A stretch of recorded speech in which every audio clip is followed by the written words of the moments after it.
Hi, I'm Ryan Swayze, president and founder of the Walk the Talk Foundation, and with me today, as she typically is the Chief Operating Officer, Francesca Graham. Hello, Francesca. Hello, everyone. So last week we had the privilege and honor of traveling to Leesburg, Virginia to present our briefing to the Worldwide Inspector General Training Conference.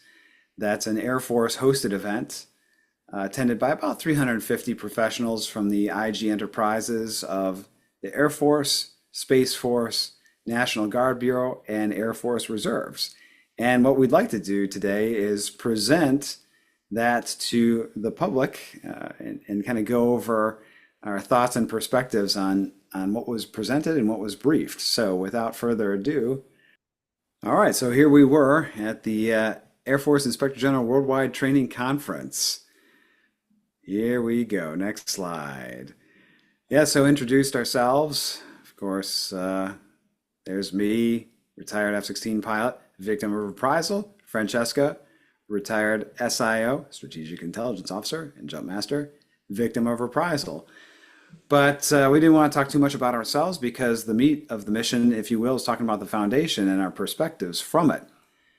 So if you're not familiar with us and what we do, we were established about 3.5 years ago as a result of our experiences in the star chambers of the military administrative systems of air quotes justice. And two things that really struck us when we were going through those. Number one is that you have no idea what you're doing. You're not trained, hmm you're not advised, you're kind of on your own. And so education is a big part of what we do. We bring in people who are going through these processes and we tell them, hey, here's your avenues, here's your rights, entitlements, etc. And the other thing is you don't have an ally.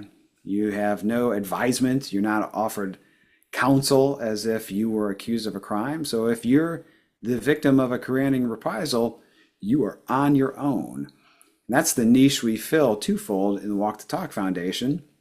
And through these 3.5 years we've been in existence, we've advised plus or minus 500 people.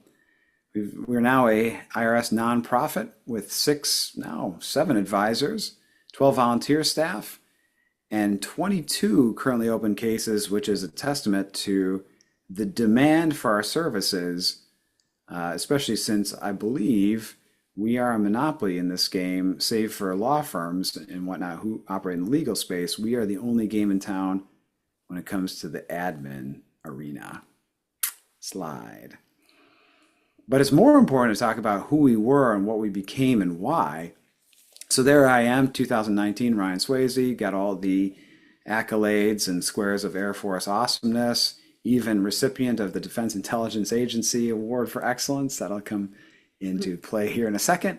But most saliently, maybe, is I was ready to serve the remainder of my professional career in federal service, whether in the military or in civil capacity. Next. And very brief, 2 years later, I had all the same accolades, all the same accomplishments, but suddenly I was rated by DA being bottom quartile. What a turn of events. And I was ready to retire as soon as possible and exit federal service. Why was that? In short, I made a few protected communications about wrongdoings occurring in the DIA, and as a result, despite inspectors general and chain of command and Air Force leadership all purporting that they would protect me, some by law, if I did so, they did exactly the opposite. The betrayal and moral injury that I experienced because of that left me despondent, to say the least, and I could not get out fast enough, and I could not recommend people avoiding service fast enough as well. And aside from the personal experience, the Walk the Talk Foundation was born. Next slide. I would have never. Francesca and I hear this quote quite often from our clients. I never thought I'd be in this position X, Y, and Z. I never thought I'd file a complaint. I never thought I'd be targeted. I never thought reprisal was a thing. I never would have thought the IG system would have failed me. but it happens almost unequivocally to all our clientele, and it happened to me. In 2019, just like the last slide talked about, I never thought I would be this guy, Build. But I was. There I am in 2022 on the front page of the Wall Street Journal after having gone public reporting a swath of wrongdoings in the Defense Intelligence Agency, along with an entire spectrum of failures within avenues of redress to include the chain of command and IG system. But I was. Why? Because when I started that journey in 2019 by making a few protected communications and then suffered significant career ramifications, all of which went unaccounted for, and I was offered no redress and no restitution, and everywhere I turned, at every level of the IG, it failed me. At every level of the chain of command, failed me. Even my representative and their staff failed me. I was left with one avenue remaining, and that was the press. And so that's indicative of the impact this has, this betrayal, when the military says it's your duty to report a wrongdoing. You're going to be by law protected when you do so. And then not only does it not do that, it turns on you and makes you the target. I would have never thought in a million years I'd be standing in the Wall Street Journal. I would have never thought in a million years that I'd run a foundation aimed at fixing the military and its broken avenues of redress and systems of justice. But here I am. Next. So why are we here today? Well, the ultimate goal is to achieve win-win-wins. We, as the foundation representatives, are going to tell you all in attendance what we're seeing from the field, i.e. your customer base, complainants and subjects, the experiences they're seeing and the feedback they're providing. Not only that, the experiences we have as we walk them through these processes. And vice versa, you're going to tell us where we can improve, where our complaints can improve, and complainants can improve, interviews, etc. And we're going to walk away with ideas on how we can improve the system, not for the protection of the institution, but for improvement for the service member, the individual complainant or subject going through these processes. Next. But why are we really here? If anyone knows, and I hope everyone in this audience knows, the story of the Red Hill fuel leak, here's a picture, one of hundreds that exist now, from that incident. And if you're not familiar, I highly encourage you to read up on it because it is salient to this discussion about the Inspector General system. In November 2021, 19,000 gallons, at least according to official reports, we have it on good authority that it was more in the ballpark of 400,000 gallons, were spilled from the Red Hill fuel facility in Joint Base Pearl Harbor, Hickam, into the aquifer on Oahu, poisoning 90,000 Americans. Build. In December of 2021, a month after the spill, the Department of Defense Inspector General system was energized into an investigation into the matter. Slide. This is the first paragraph from that report of investigation. Note, they say, due to the breadth of our evaluation, we spent approximately 1 year performing fieldwork and 1 year performing our analysis. See how they use the words broad, as in it was a all-encompassing or very wide spectrum and wide-ranging investigation that took 2 years. Build.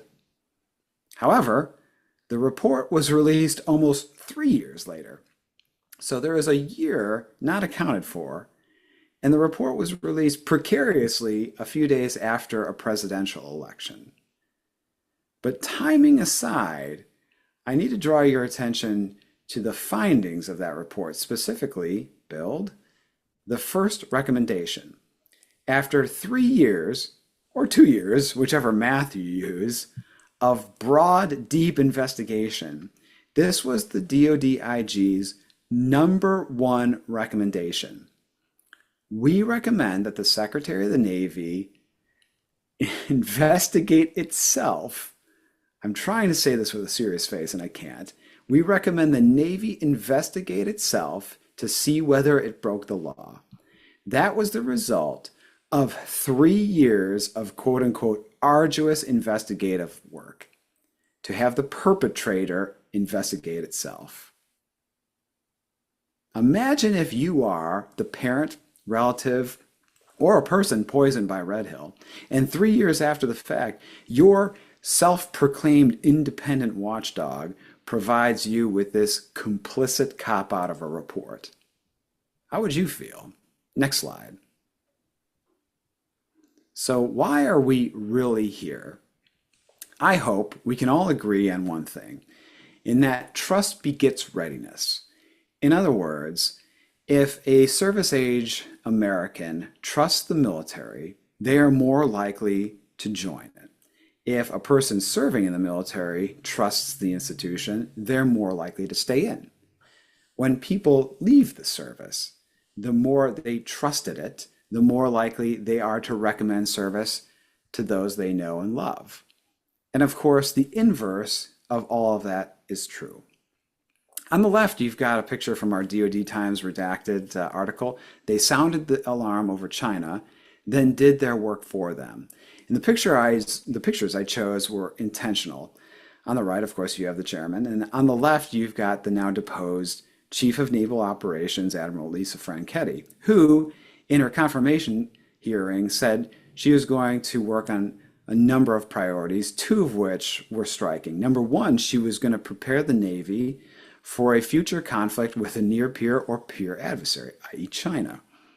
Number two, she was going to recoup the trust lost from the Red Hill fuel spill.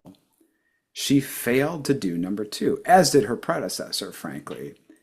And in doing so, they impacted the trust that America, its service members, and everyone have in the military institution. In short, and that lack of trust impacted readiness quite negatively.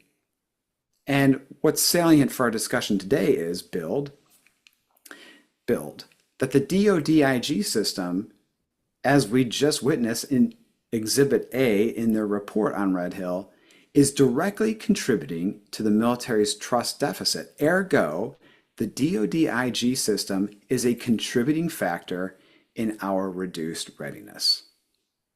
Slide.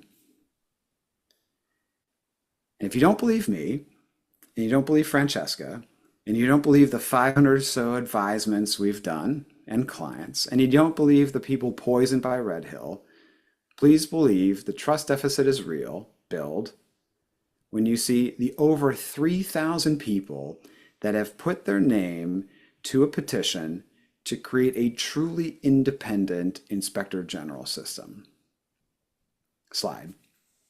So why are we here? We've talked about the objectives, but I ask two things. Number one, there are going to be some people in this audience who are going to listen to this presentation and say, this is all hogwash. I don't believe any of it. We're great. Everything's great. And that's fine. This all is advice, take it or leave it. I would just ask you this. If you think you are awesome, or your programs are awesome, or the IG system is awesome, how do you arrive at that assessment? What measures of performance, measures of success do you use to arrive at the conclusion, which we assert is not the case, that the IG system is healthy and functioning? And the second ask I would have of you is, when you go back to your bases or MAGCOMs, installations, etc., to really look critically and ask, is what we're doing in the spirit and intent of the IG system? And I'm not talking about, are you in compliance with all regulations and laws? I'm talking about from a holistic sense, is what you are doing right by the service member, or is what you, the proverbial royal you are doing in the IG system contributing to that trust gap? And if you've done that, I think that's a win. Thank you. And now to Francesca. Thank you, Ryan. Superb brief. And Ryan received many claps when he finished with his brief. At least two. At least two. of the what did they say? 352 something folks that were there, IGs that were Yes, there. and I counted you as one of those. I mean, so similar to Ryan, I started my brief with the who am I and who we were. So who I was prior to arriving to the Joint Staff J25 in June of 2021 was someone who was to the Army. I was considered an asset to the profession. Opportunities that had been awarded to me included the time to achieve at least two master's degrees, the rather difficult and arduous opportunity to be the aide-de-camp to the then Director of DIA, Lieutenant General Stewart, and later to serve as the first intelligence officer, chief of plans for the 18th Airborne Corps. And if you don't know why that's cool, specifically that last one, if you remember Hurricane Katrina, all the soldiers down in Louisiana with the red berets on, those were units from the 18th Airborne Corps. So we are called the America's Contingency Corps, the 911. And so we respond to crisis disasters around the United States as well as around the world. We are the first group of soldiers in. And I also had the opportunity, dubious opportunity, as Ryan would probably submit, as an Air Force officer to hurling my body out of perfectly good airplanes at least 30 times. Mm. After that, it's like Ryan, a short 2 years later, I was the same officer with the same background, but I all of a sudden went from being a recipient of Joint Staff and DI awards for intelligence excellence to being informed and having what was considered a very strong career path to being informed by my branch manager that options for career advancement were approximately zero and I was ready to retire as soon as possible. So what happened in between that time? Like Ryan, I had made a protected communication. In October 2022, I informed one of my bosses about some what I considered very serious issues, toxic work environment, sexual harassment that was going on in my work environment. Within a month and a half later, I had two investigations launched against me. I was removed from my leadership position. I was put into the bottom of the barrel with many of the former or intelligence With officers me.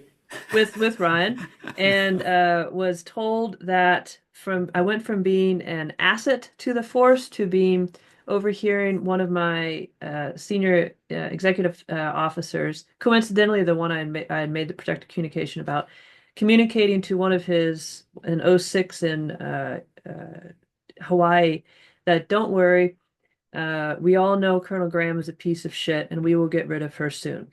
And I also received a career and evaluation. Mm, What did I nice. do?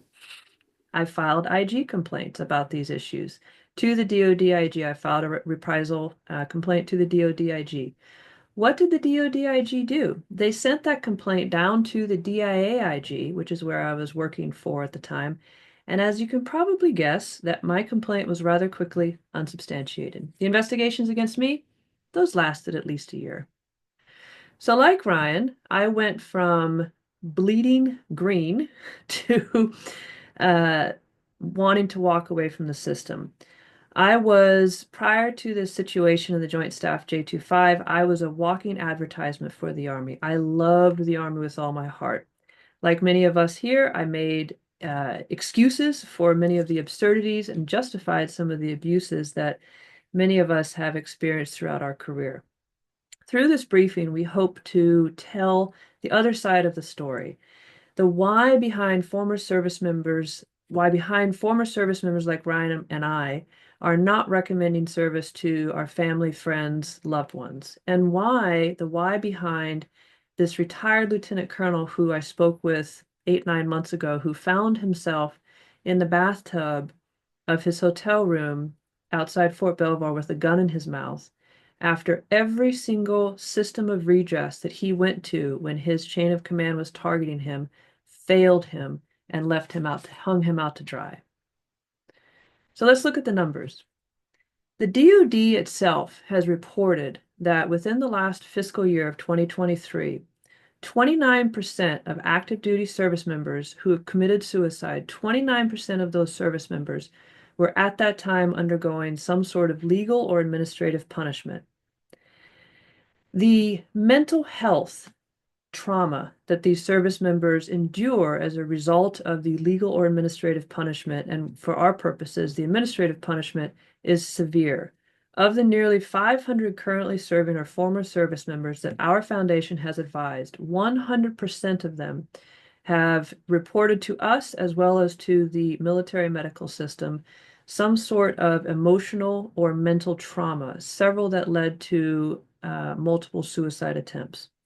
Conversely, did you know that the DoDIG, their substantiation rate for whistleblower reprisal, according to the Congressional Research Service, is 2.41%? Flipped on its head, that's like saying that there is an over 97% conviction rate. Both of those extremes are utterly preposterous. Let's delve a little bit further into the nearly 500 service members that our foundation has advised. 44 of those service members were gracious enough to allow us to use their story as case studies for a report that our foundation published in June of 2024 on the failings of the DoD and the service IG system, the whole DoD IG system, which includes command appointed investigating officers. Let's look at those numbers a little bit more closely. 28 of those 44 reported experiencing some sort of retaliation. 35 of those 44 were punished absent any semblance of due process, including even being able to review the evidence that they were found guilty of prior to being involuntarily administratively discharged from the service.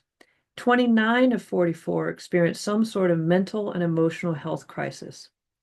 From this study, from the 44 cases plus the, at the time, just over 500 service members that we have advocated for, there were some 6 major themes that we discovered as consistent flaws throughout the DoDIG system.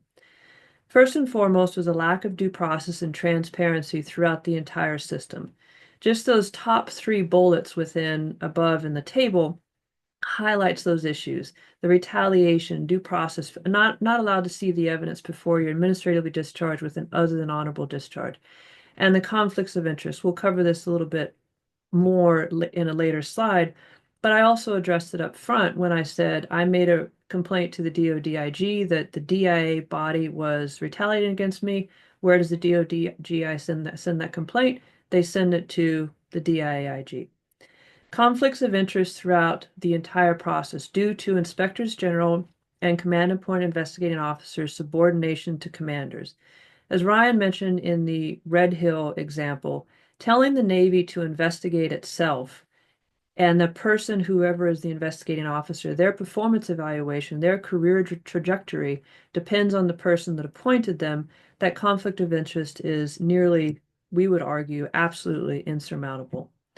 Inadequate training of inspectors general and command appointed investigating officers. So Ryan, we've talked about this before, he served as an inspector general in the Air Force. It was theoretically 5 days of training, but in actuality, it was more like 3 business days of training that he received, and then all of a sudden, he magically became an inspector general.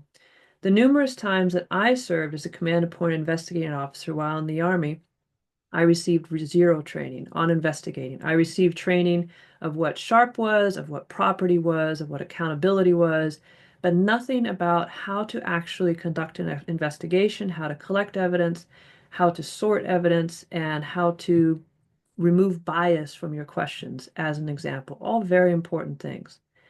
Lack of timeliness in investigations. We have seen investigations that have dragged on for years. Ryan covered one of them up front, the Red Hill fuel spill disaster. Why did it take 3 years to release that report of investigation? Why does it take a year plus for a simple investigation about a simple topic, whatever that is, for that to be released, and for those service members who are either under investigation or who are complainants to be released from this purgatory that they are in? Along the lines of that purgatory, there is a very definite, absolute, provable link that the DoD itself has reported on through the DoDIG of the link to military suicide and the mental health crisis. And the last theme that we found is what Ryan called the normalization of deviance. Actually, it was from the Challenger disaster, normalization of deviance.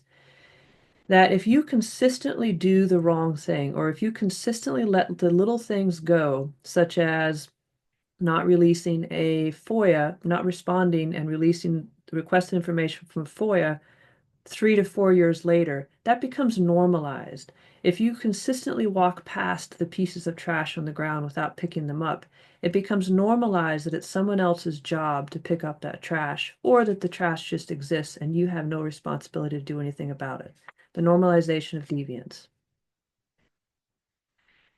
Next, I wanted to talk a little bit about what we have seen mistakes, common mistakes that IGs and command appointed investigating officers make. There's 8 on the slide, but I'm only going to highlight 2 of those 8. And we would argue that almost all of these mistakes are tactical level mistakes that IGs and command appointed investigating officers with their commanders can fix. These are not huge policy things, some that need huge things. We can start making these fixes today. The first one I wanted to highlight is the very first one on the top. Delegating investigations to subordinate or conflicted IGs. This is a consistent issue that we see throughout every single one of the 500 currently serving or former service members that our foundation has advised. It is consistent and the results remain the same.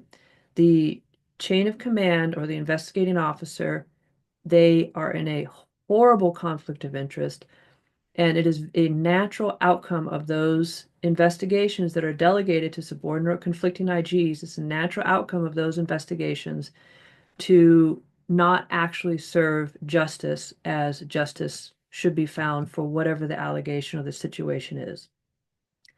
The other one that I wanted to cover is the inadequate training and professional oversight. I talked a little bit about this before, but I think that this is so important.